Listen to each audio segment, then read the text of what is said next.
Hello students, in this video we are going to study Cauchy's integral formula. Look, in the last video we have studied Cauchy's theorem and also discussed few questions on Cauchy's theorem. तो जो Cauchy's theorem हमने पढ़ी थी last video में वो क्या होती है कि if fz is any analytic function of z and f dash z is continuous within and on a closed contour c, then integral of fz along that closed contour is equal to 0. यही होती है आपकी Cauchy's theorem कि अगर fz आपका कोई analytic function है z का और f dash z कंटिन्यूस है within and on a closed contour c, means ये आपका कोई क्लोज कर रहे हैं. ठीक, अगर आपका फंक्शन एनालिटिक है और एफ डैश जेड कंटिन्यूअस है इस कॉन्टूर की बाउंड्री मीन्स इस कर्व की बाउंड्री और इसके अंदर के सभी पॉइंट्स पर, तो जो आपका इंटीग्रल ऑफ एफ जेड होता है अलोंग दिस क्लोज कॉन्टूर वो क्या हो जाता है? 0. यही होती थी आपकी कॉचीज थ्योरम. अब देखो कॉचीज इंटीग्रल फॉर्मूला क्या बोलता है कि अगर आपका फंक्शन एफ जेड एनालिटिक है इस कर्व की बाउंड्री और इसके अंदर के सभी पॉइंट्स पर फंक्शन एनालिटिक है, बट अगर इसमें आपको कोई एक ऐसा पॉइंट मिल जाए जिस पर आपका फंक्शन एनालिटिक ना हो, तो उस पॉइंट पर जो आपको फंक्शन की वैल्यू मिलती है वो ये हो जाती है f a is equal to 1/2 pi i integral of F Z upon Z minus A along this close contour. ठीक, ये होता है आपका Cauchy's integral formula. If f z is analytic within and on a closed contour C and A is any point within C, then FA is equal to this.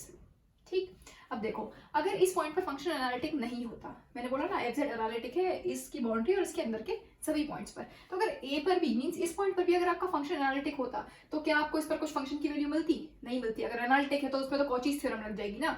Cauchy's theorem क्या होती है कि अगर आपका फंक्शन एनालिटिक है उसकी boundary और उसके अंदर के सभी पॉइंट्स पर मींस क्लोज कर्व की बाउंड्री और उसके अंदर के सभी पॉइंट्स पर अगर आपका फंक्शन एनालिटिक है तो उसके इंटीग्रेशन की value along that close contour क्या हो जाती है? 0 हो जाती है. अगर ये फंक्शन अगर इस पॉइंट पर भी फंक्शन एनालिटिक होता तो ये आपका ये वाला इंटीग्रल क्या हो जाता? 0. ये इंटीग्रल 0 होने का मतलब इस पर जो आपको फंक्शन की वैल्यू मिलती है वो क्या हो जाती? 0. बट क्योंकि मैं ये बोल रही हूँ कि इस पॉइंट पर आपका फंक्शन एनालिटिक नहीं है. एनालिटिक नहीं होने का क्या मतलब? ये पॉइंट कैसा पॉइंट है?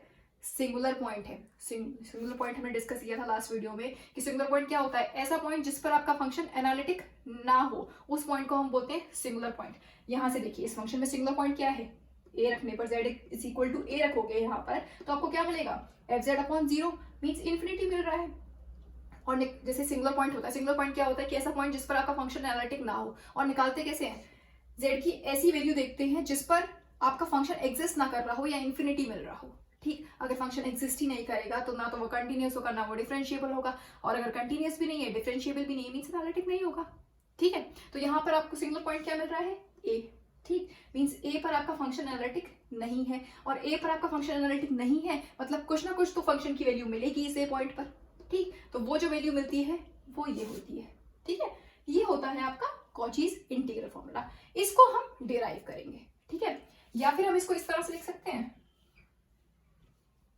F Z upon Z minus A D Z is equal to 2 pi I F a. ऐसे भी तो लिख सकते हैं. ये 2 पाई आई को इधर ले गए तो ये इंटीग्रल की वैल्यू ये हो गई. ठीक है, तो इसको हम प्रूव करेंगे. मींस एक फंक्शन लेट करेंगे ये f Z upon Z minus a को एक फंक्शन लेट कर लेंगे. ठीक है, फिर उसके इंटीग्रल की value along this close contour हम ये दिखा देंगे ये होती है. ठीक है, तो आपका कॉचीज इंटीग्रल फॉर्मूला प्रूव हो जाएगा.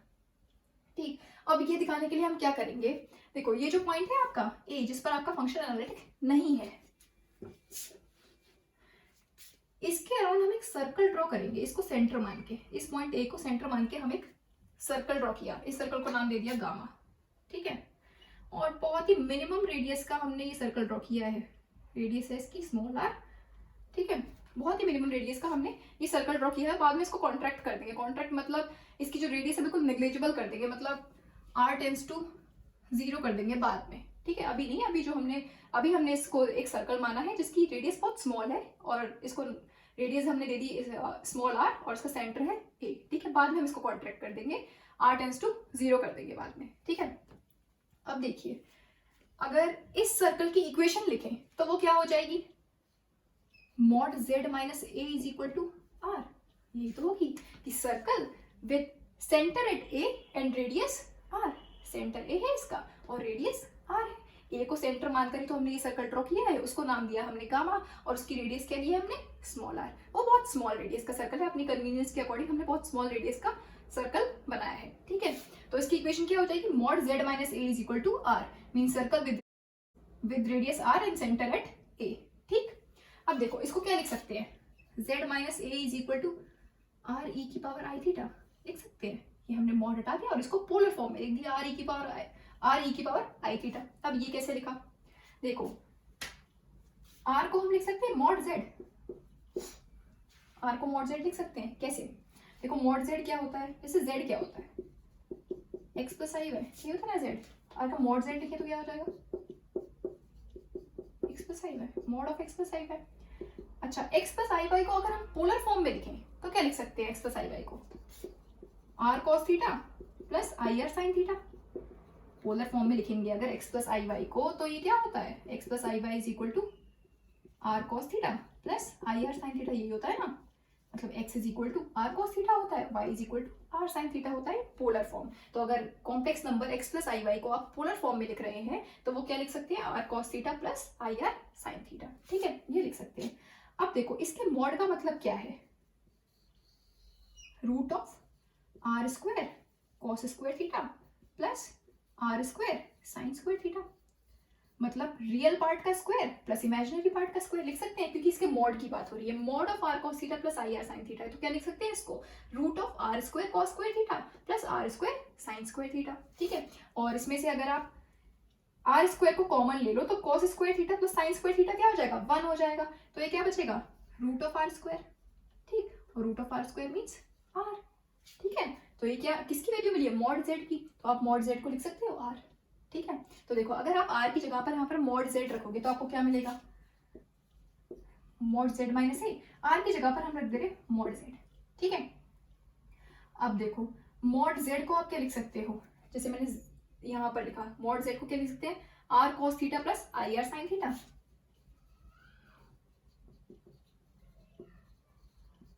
ठीक है, देखो z क्या होता है, x plus i y, z आपका कॉम्प्लेक्स नंबर है x प्लस आई वाई, उसको मैंने पोलर फॉर्म में लिख दिया तो वो क्या आ गया, r cos theta plus i r sine theta, जैसे यहाँ पे बताया था। ठीक, अब ये किसके इक्वल है, z माइनस ए। अब देखो z माइनस ए का जो मॉड है वो r cos theta plus i r sine theta के मॉड के इक्वल है। इसका मतलब क्या है, z minus a is equal to r cos theta plus i r sine theta. अगर हम लिख रहे हैं mod x is equal to mod y, मतलब x is equal to y होगा तभी तो mod of x is equal to mod of y है। तो mod of z minus a is equal to mod of r cos theta plus i r sine theta, तो क्या लिख सकते हैं, z minus a is equal to r cos theta plus i r sine theta. ठीक है, और इसको क्या लिख सकते हैं, देखो z minus a is equal to r को अगर कॉमन ले लोगे तो क्या मिल जाएगा, ये आर को कॉमन लोगे तो cos theta plus i sine theta लिख सकते हैं, आर को अगर कॉमन ले लोगे। ठीक है, cos theta plus i sine theta को क्या लिख सकते हैं, cos theta plus i sine theta को यूलर्स फॉर्मूले से क्या लिख सकते हैं, e की पावर आई थीटा।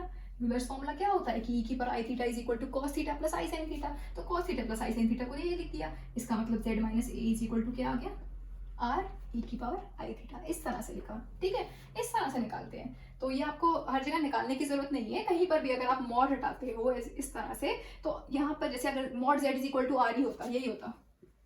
ठीक है, तो z इज इक्वल टू क्या हो जाता, आर ई की पावर आई थीटा।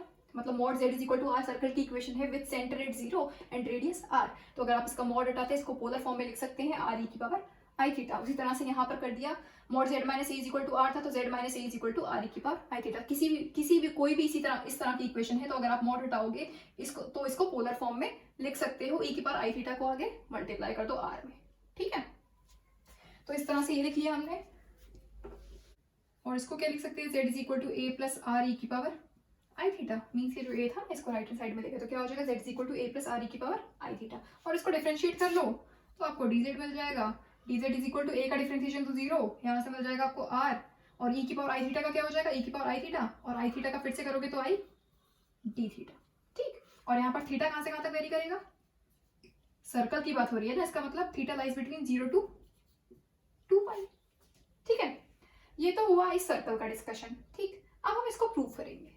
अब प्रूफ कैसे करेंगे, देखिए ये जो आपका एफ फंक्शन है F Z upon Z minus a, इसको हम एक नया फंक्शन कंसिडर करेंगे। मान लीजिए हमने इसको कंसिडर किया फाई जेड।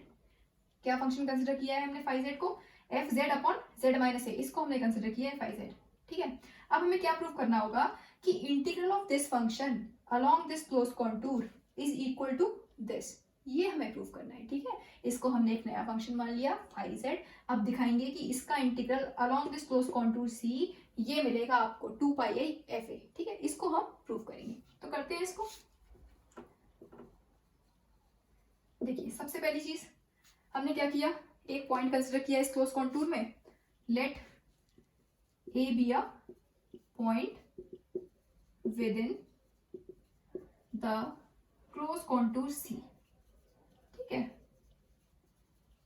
फिर हमने क्या किया, एक सर्कल डिस्क्राइब किया ए को सेंटर मानकर। ठीक है, डिस्क्राइब अ सर्कल, उसको हमने नाम दिया गामा।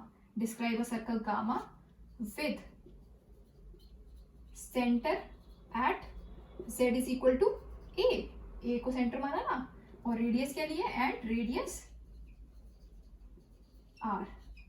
ठीक, विच लाइज, ये जो आपका पूरा सर्कल है ये किस में लाई कर रहा है, ये जो क्लोज कर्व है इसके अंदर तो लाई कर रहा है, which lies entirely within C. ठीक है, हमने क्या किया, सबसे पहले एक पॉइंट कंसिडर किया, उसको सेंटर मान के हमने एक सर्कल ड्रॉ किया जिसका सेंटर तो ए हो गया और रेडियस क्या ले ली हमने r, और उस सर्कल को हमने नाम क्या दिया, गामा। ठीक है, let a be a point within the close contour C, describe a circle gamma with centre at a and radius small r which lies entirely within C. ये जो आपका सर्कल है ये close करके अंदर ही तो लाई कर रहा है। ठीक है, अब इस फंक्शन, इसको हम f Z upon Z minus a, इसको हम एक नया फंक्शन कंसिडर करेंगे। ठीक, now consider the function phi z is equal to f Z upon Z minus a. ये बताया हमें कि f Z upon Z minus a को एक नया फंक्शन मान लेंगे, उसको हमने फाई जेड मान लिया। ठीक, अब देखिए जो आपका फंक्शन एफ जेड है वो एनालिटिक है इस कर्व की बाउंड्री और इसके अंदर के सभी पॉइंट्स पर एनालिटिक है, सिर्फ एक पॉइंट को छोड़कर। ए पर तो आपका फंक्शन एनालिटिक नहीं है, इस पर तो आपको फंक्शन की वैल्यू मिल रही है, मींस ए को छोड़कर बाकी के सारे पॉइंट्स पर आपका फंक्शन एनालिटिक है एफ जेड। इसका मतलब क्या है कि जो आपका फाई जेड होगा वो इस सर्कल गामा और इस क्लोज कर्व सी, इसके बीच में के रीजन में तो एनालिटिक होगा। ये जो आपका फंक्शन एफ जेड था ये एनालिटिक था इस कर्व की बाउंड्री और इसके अंदर के सभी पॉइंट्स पर एनालिटिक था, सिर्फ एक पॉइंट को छोड़कर ए। ठीक है, फिर आपने क्या किया कि इस ए पॉइंट को सेंटर मानकर आपने एक सर्कल ड्रॉ कर लिया। ठीक, उसको हमने नाम दे दिया गामा। ठीक, अब ये ए पॉइंट कहाँ है, ये ए पॉइंट वो पॉइंट है जिस पर आपका फंक्शन एनालिटिक नहीं है।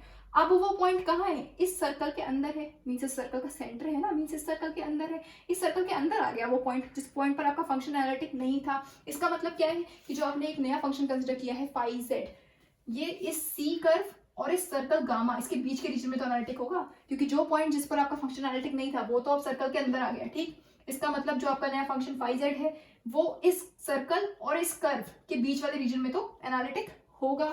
ठीक, तो क्या लिख सकते हैं, this function is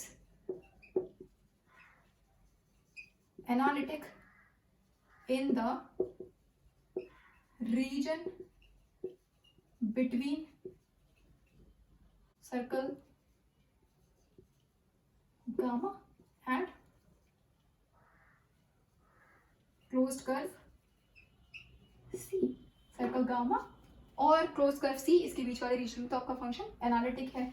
इसका मतलब क्या है, hence by Cauchy's theorem of multi connected regions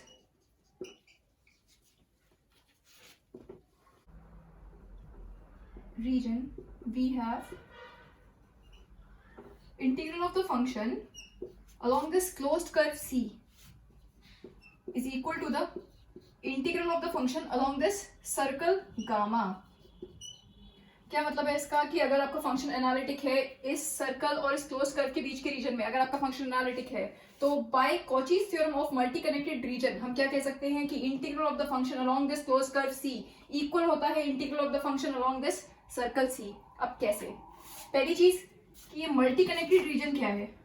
देखिए जो आपके रीजन्स होते हैं मींस डोमेन, दो तरह के होते हैं, पहला सिंपली कनेक्टेड डोमेन या सिंपली कनेक्टेड रीजन और दूसरा मल्टी कनेक्टेड रीजन। तो सिंपली कनेक्टेड रीजन क्या होता है, जैसे ये आपका कोई क्लोज कर्व है सी इन रीजन आर। ठीक है, अगर आप इस क्लोज्ड कर्व को एक पॉइंट तक कॉन्ट्रैक्ट कर सके इसी रीजन में, तो इसे हम बोलते हैं सिंपली कनेक्टेड। ठीक है, इस क्लोज कर्व को कॉन्ट्रैक्ट कर सके या श्रिंक कर सके एक पॉइंट तक इसी रीजन में, तो हम इसको बोलते हैं सिंपली कनेक्टेड। और अगर ना कर पाए तो मल्टी कनेक्टेड। और कैसे नहीं कर पाएंगे? अगर इसके बीच में एक और कर्व आ जाए, मान लीजिए दिस इज C1, ठीक है, ये आ गया। अब क्या आप इस क्लोज कर्व C को कॉन्ट्रैक्ट कर सकते हो इसी रीजन में? एक पॉइंट तक कॉन्ट्रैक्ट कर सकते हो? नहीं कर सकते, क्योंकि अब क्या हो गया, इसके बीच में एक और कर्व आ गया। अब अगर आप इसको कॉन्ट्रैक्ट करोगे तो यहीं तक तो आ सकता है, एक पॉइंट तक तो कॉन्ट्रैक्ट नहीं हो सकता ना इसी रीजन में। ठीक, इसलिए अब ये क्या हो जाएगा, मल्टी कनेक्टेड। ठीक है, तो अगर कोई भी क्लोज कर्व है उसको आप उसी रीजन में अगर आप एक पॉइंट तक श्रिंक कर सको या कॉन्ट्रैक्ट कर सको तो उसको हम बोलते हैं सिंपली कनेक्टेड। और अगर ना कर पाए तो उसको हम बोलते हैं मल्टी कनेक्टेड। और सिंपल वर्ड्स में बोले तो any region which does not have any hole is known as simply connected, otherwise it is known as multi connected. ठीक है, अगर हम इसमें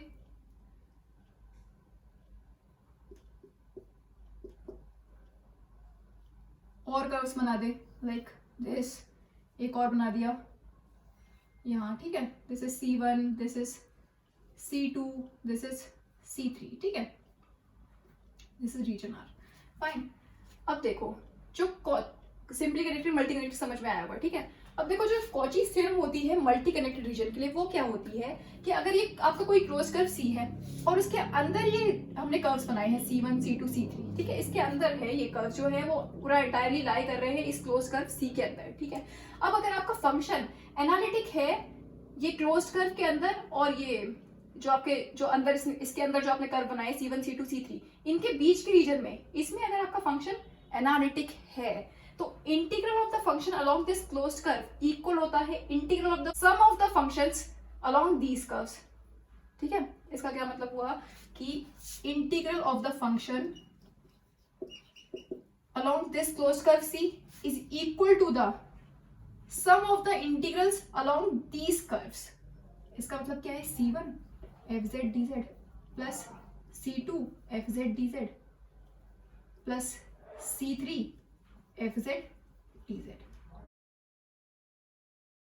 ठीक है, क्या मतलब हुआ कि ये जो आपका क्लोज कर्व है इसके अलोंग जो आपने इंटीग्रल लिया फंक्शन का, means integral of the function along this close curve, ये किसके इक्वल होगा, इसके अंदर जो आपने क्लोज कर्व बनाए हैं ना इनके इंटीग्रल्स के इक्वल होगा, इनके इंटीग्रल्स के सम के equal. Means integral of the function along C1, integral of the function along C2, integral of the function along C3। Means जो आपने क्लोज कर्व बनाया है उसके अंदर आपने जितने भी क्लोज कर्व बनाए हैं, ठीक है, उनके इंटीग्रल्स का जो सम होगा वो इस क्लोज कर्व के इंटीग्रल के इक्वल होगा। ठीक है, ये होती है आपकी Cauchy's theorem of multi connected region. ठीक, कॉचीज थ्योरम जो आपने पढ़ी थी वो क्या होती है कि अगर आपका कोई फंक्शन है जो कि एनालिटिक है किसी क्लोज कर्व में, तो जो integral of that function along that close contour क्या हो जाता है, जीरो। ये आपकी कॉचीज थ्योरम थी। अब Cauchy's theorem of multi connected region क्या होती है कि अगर आपका ये कोई क्लोज कर्व है C और इसके अंदर आपने कुछ और क्लोज कर्व्स बना दिए, मींस उनको नाम दे दिया C1, C2, C3, इस तरह से और भी बना सकते हो। ठीक है, अब जो इंटीग्रल और जो आपका फंक्शन है वो एनालिटिक है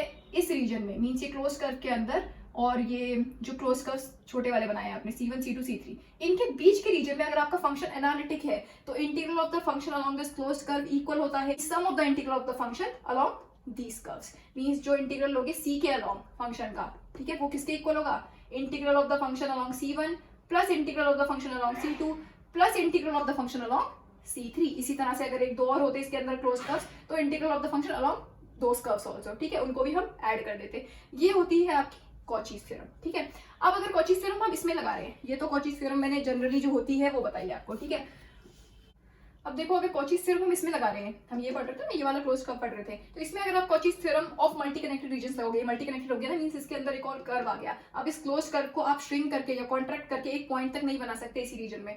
ठीक, तो इसका मतलब ये कैसा रीजन है, मल्टी कनेक्टेड है। ठीक, अब देखो इस कर्व में, देखिए इस कर्व में अगर हम कॉचीज थ्योरम लगाएं, Cauchy's theorem of multi connected region, तो उससे हम क्या लिख सकते हैं, वहां पर जो भी मैंने बताया था, वहां पर जो हमने एक कर्व लिया था C, उसके अंदर मैंने छोटे छोटे कर्व्स बनाए थे C1, C2, C3। यहाँ पर वो कर्व सिर्फ एक ही है, जो इसके अंदर जो मैंने एक कर्व लिया वो कर्व सिर्फ एक ही है, वहां पर 3 बनाए थे, यहाँ पर सिर्फ एक ही है। तो इसका मतलब integral of the function along this curve किसके इक्वल हो जाएगा, integral of the function along this curve. ठीक, तो हमने लिख दिया integral of the function along this close contour is equal to the integral of the function along this circle. ठीक है, इसको हमने गामा नाम दे दिया, तो ये दोनों इक्वल हो गए। ठीक है, अब इसमें फाई जेड जो हमने लिया था f Z upon Z minus a, इसको पुट कर देंगे यहाँ पर। क्या लिख सकते हैं इसको, F Z upon Z minus A D Z is equal to gamma और फाई जेड क्या है, F Z upon Z minus A D Z. ठीक है, सिर्फ फंक्शन हमने यहाँ पर पुट कर दिया, जो आपने फाई जेड लिया था ना f Z upon Z minus a, उसको हमने पुट कर दिया इन इंटीग्रल्स में। ठीक है, अब देखिए इसको इवैल्यूएट करेंगे, इसकी वैल्यू तो लानी है हमें 2 पाई एफ ए, ये तो करना है, ये प्रूफ जो हमें प्रूफ करना है कॉचीज इंटीग्रल फॉर्मूला, उसमें मैंने क्या बताया, क्या प्रूफ करना है आपको, integral of this function F Z upon Z minus a along this close contour मिलना चाहिए 2 पाई एफ ए, ये प्रूफ करना है। ठीक है, तो इसको सॉल्व करेंगे। अब देखो कैसे करेंगे, एफ जेड में एफ ए को माइनस कर दो, एफ ए को प्लस कर दो, मतलब ए पर जो फंक्शन की वैल्यू है उसको हमने माइनस कर दिया, प्लस कर दिया, minus f a plus f a. ठीक, z minus A D z, और इसको दो अलग अलग इंटीग्रल्स में लिख लो, मतलब पहले इंटीग्रल में लिख लो f z minus f a upon Z minus a, दूसरे वाले में f a upon Z minus a. ठीक, तो ये क्या बन जाएगा, दो इंटीग्रल्स आ जाएंगे, f z minus f a upon Z minus a, और दूसरा integral f a upon Z minus A D Z. ठीक है, डी जेड। ठीक है,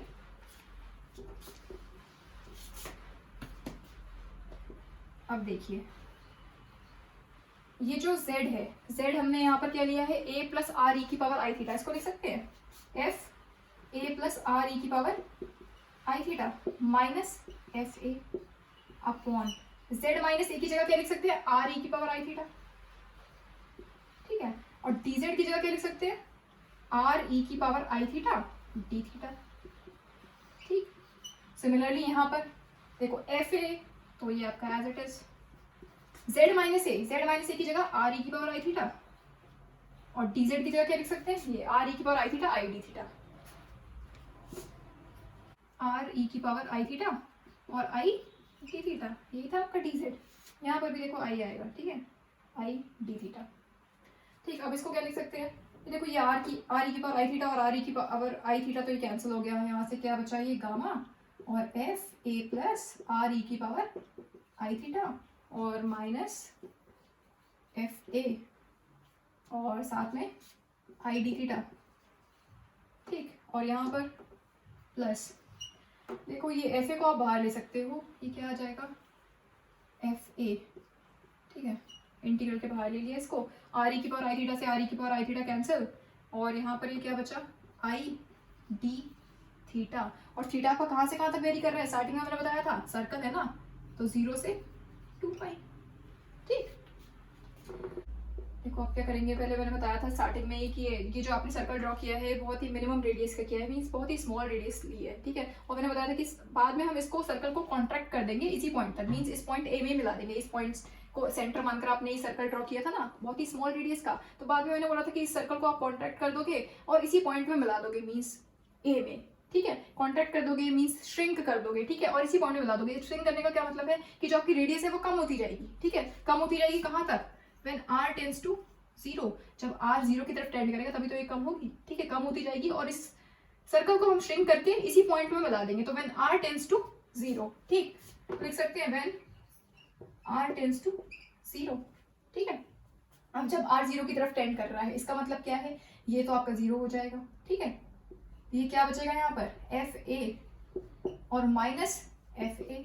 ठीक है, मीन्स ये इंटीग्रल तो आपका 0 हो गया। ये जो हमने रेडियस कंसिडर करी थी ये अपने अकॉर्डिंग करी थी ना, कि हमने बहुत छोटी सी मिनिमम रेडियस मान ली, क्योंकि हमने अपने आप सर्कल बनाया था, ये पॉइंट था जिस पर आपका फंक्शन एनालिटिक नहीं था, इसको सेंटर मान के हमने एक छोटा सा बनाया, उसकी बहुत स्मॉल रेडियस का हमने सर्कल बनाया। ठीक है, फिर हमने बोला कि इसको हम कॉन्ट्रैक्ट कर देंगे बाद में और इसी पॉइंट में मिला देंगे। ठीक है, तो अभी हम उसको कॉन्ट्रैक्ट कर रहे हैं, मीन स्ट्रिंग कर रहे हैं और इसी पॉइंट में मिला रहे हैं, मतलब इसकी रेडियस 0 की तरफ टेंड कर रही है। ठीक है, ये कम होती जाएगी और इसी पॉइंट में ये सर्कल मिल जाएगा। तो व्हेन r टेंड्स टू 0, तो व्हेन r टेंड्स टू 0 ये आपका 0 हो जाएगा, मीन्स यहाँ क्या मिलेगा F A minus f A I D theta plus f a. ठीक है, और ये आई को भी बाहर ले सकते हैं और इसको इंटीग्रेट कर लो, तो आपको क्या मिलेगा, देखो यहाँ पर आप क्या बचा, आई को हमने बाहर ले लिया इंटीग्रेट के। ठीक है, अब 1 को इंटीग्रेट कर रहे हैं विद रिस्पेक्ट टू थीटा, तो क्या मिलेगा थीटा। ठीक है, और लिमिट्स क्या हो जाएंगी, ये 0 से 2 पाई, ये लिमिट्स है ना 0 से 2 पाई। ठीक है, इज इक्वल टू ये तो आपका 0 हो गया प्लस एफ ए, और ये आई को भी बाहर ले सकते हैं, तो आई एफ ए, और यहाँ लिमिट लगा दोगे upper limit minus lower limit, तो क्या मिल जाएगा 2 पाई माइनस 0, और 2 पाई माइनस 0 मीन्स 2 पाई, और 2 पाई यहाँ से मिल रहा है आपको 2 पाई, और यहाँ क्या है आई एफ ए, तो 2 पाई आई एफ ए। ठीक है, ये किसकी वैल्यू मिली है आपको, जो आपने इंटीग्रल कंसिडर किया था ना, integral of F Z upon Z minus A along the close contour C, उसकी वैल्यू आपको क्या मिल गई 2 पाई एफ ए। यही प्रूव करना था आपको कि अगर आपका कोई फंक्शन है जो कि एनालिटिक है इस क्लोज्ड कर्व की बाउंड्री और उसके अंदर की सभी पॉइंट्स पर सिर्फ किसी एक पॉइंट पर आपका फंक्शन एनालिटिक नहीं है, मींस अगर आपको एक कोई सिंगुलर पॉइंट मिल रहा है तो उस पॉइंट पर जो आपको फंक्शन की वैल्यू मिलेगी वो क्या होती है, f a is equal to 1/2 pi i integral of F Z upon Z minus A along this close contour C, यही मिलती है। तो मैंने बताया था कि हम ये लेके चलेंगे कि integral of F Z upon Z minus A along this close contour, इसको लेके चलेंगे और इसको दिखा देंगे this is equal to 2 pi I F A, ये किया था हमने। ठीक है, तो हमने दिखा दिया कि अगर कोई फंक्शन है जो कि एनालिटिक है क्लोज कर्व की बाउंड्री और उसके अंदर के सभी पॉइंट्स पर कोई एक पॉइंट अगर आपको इस क्लोज कर्व में ऐसा मिल रहा है जिस पर आपका फंक्शन एनालिटिक नहीं है, मींस अगर कोई एक सिंगल पॉइंट मिल रहा है तो उस पर जो आपको फंक्शन की वैल्यू मिलती है वो क्या हो जाती है, f a is equal to 1/2 pi i integral of F Z upon Z minus A along this close contour C. ठीक है, तो उसको हमने इस तरह से लिख दिया है कि integral of C F Z upon Z minus A D Z is equal to 2 pi I F A. यहाँ से अगर आप एफ ए निकालोगे तो ये क्या हो जाएगा 1/2 pi i integral of F Z upon Z minus A D Z. ठीक है, ये होता है आपका कॉचीज इंटीग्रल फॉर्मूला। ठीक, ये हो गया प्रूफ जो आपको करना था, कॉचीज इंटीग्रल फॉर्मूला जो आपको प्रूफ करना था वो ये आ गया। ठीक है, अगर हम इसकी डेरिवेटिव फॉर्म की बात करें कि इसकी डेरिवेटिव फॉर्म क्या होगी, देखिए जो अभी हमें कॉची इंटीग्रल फॉर्मूला मिला वो क्या मिला, f a is equal to 1/2 pi i integral of F Z upon Z minus A along this close contour C. ठीक है, ये मिला आपको अभी कॉची इंटीग्रल फॉर्मूला। अब इसकी डेरिवेटिव फॉर्म की अगर बात करें तो वो क्या हो जाती है, देखो ये जो आपको ये फॉर्मूला मिला है इसको आप ए के रिस्पेक्ट में डिफरेंशिएट कर दो, ए के रिस्पेक्ट में, तो देखो क्या मिलेगा, इसकी डेरिवेटिव फॉर्म लिख रहे हैं। ठीक है, F dash A is equal to क्या हो जाएगा 1/2 पाई आई। देखो इसको डिफरेंशिएट करोगे तो आपको क्या मिलेगा, minus f Z upon Z minus a का स्क्वायर। ये एफ जेड तो ये जेड का फंक्शन है, ठीक है, तो ये तो ऐसे ही रहना है। ठीक, आप ए के रिस्पेक्ट में पार्शियली डिफरेंशिएट कर रहे हो, मतलब आपको क्या मिलेगा -1/z माइनस ए का स्क्वायर। ठीक है, और z माइनस ए का फिर से करोगे तो माइनस ए का क्या मिलेगा -1, तो माइनस ऑलरेडी मिल रहा है, फिर माइनस हो जाएगा तो पॉजिटिव हो जाएगा। ठीक है, तो ये क्या मिल जाएगा आपको z माइनस ए का होल स्क्वायर। समझ में आया, देखो आप इसको डिफरेंशिएट कर रहे हो विद रिस्पेक्ट टू ए, तो आपको क्या मिलेगा -1/z माइनस ए का स्क्वायर। ठीक, और z माइनस ए का फिर से करोगे तो क्या मिलेगा -1, क्योंकि माइनस ए है ना, तो -1, तो माइनस माइनस पॉजिटिव क्या मिल जाएगा f Z upon Z minus a का स्क्वायर डी जेड। इसको दोबारा से डिफरेंशिएट करो विद रिस्पेक्ट टू ए, तो क्या मिलेगा, देखो फिर से करोगे इसको तो यहां से क्या मिलेगा आपको -2/z माइनस ए का क्यूब, और z माइनस ए का फिर से करोगे तो माइनस मिल जाएगा, फिर से -1, तो माइनस माइनस पॉजिटिव, और क्योंकि 2 मिल रहा है तो 2 इधर आ जाएगा, और 2 को हम लिख सकते हैं फैक्टोरियल 2। ठीक है, तो ये मिल जाएगा f Z upon Z minus a का क्यूब, ये मिलेगा। देखो 1/z माइनस ए का स्क्वायर है ना, इसको डिफरेंशिएट कर रहे हो पार्शियली विद रिस्पेक्ट टू ए, तो क्या मिलेगा -2/z माइनस ए का क्यूब, यही मिलेगा। और z माइनस ए का फिर से करोगे तो -1 मिल जाएगा, तो माइनस माइनस पॉजिटिव, और 2 को हम लिख सकते हैं फैक्टोरियल 2, तो factorial 2/2 pi I f Z upon Z minus a का क्यूब। ठीक है, डी जेड। इस तरह से एक बार और डिफरेंशिएट करोगे तो क्या मिलेगा, देखो ये एफ जेड तो ऐसे ही रहना है क्योंकि ए के रिस्पेक्ट में डिफरेंशिएशन हो रहा है, तो 1/z माइनस ए के क्यूब का फिर से करोगे तो क्या मिलेगा -3/z माइनस ए की पावर 4, और z माइनस ए का फिर से करोगे तो -1, तो माइनस माइनस पॉजिटिव हो जाएगा, और क्या मिल जाएगा 3f(z) upon z minus a की पावर 4, और यहाँ पर ऑलरेडी 2 है तो 3 इंटू 2 हो रहा है, 3 इंटू 2 को क्या लिख सकते हैं फैक्टोरियल 3/2 पाई आई। ठीक, यहाँ से क्या मिल जाएगा f(z) upon z minus a की पावर 4 dz। ठीक है, इसी तरह से जनरलाइज करके nth डेरिवेटिव लिख सकते हैं fna, ये क्या मिल जाएगा फैक्टोरियल n। देखो जब यहाँ पर थर्ड डेरिवेटिव है यहाँ 3 आया, यहाँ आया 4, जब यहाँ सेकंड डेरिवेटिव तो यहाँ आया फैक्टोरियल 2, यहाँ आया 3, तो अगर n डेरिवेटिव है तो यहाँ क्या आएगा फैक्टोरियल n और 2 पाई आई एफ जेड अपॉन, देखो यहाँ पर जैसे यहाँ पर 3 फैक्टोरियल है तो यहाँ 4 है, यहाँ 2 फैक्टोरियल है तो यहाँ 3 है, तो यहाँ क्या मिलेगा z माइनस ए की पावर, यहाँ n फैक्टोरियल है तो क्या मिल जाएगा n प्लस 1।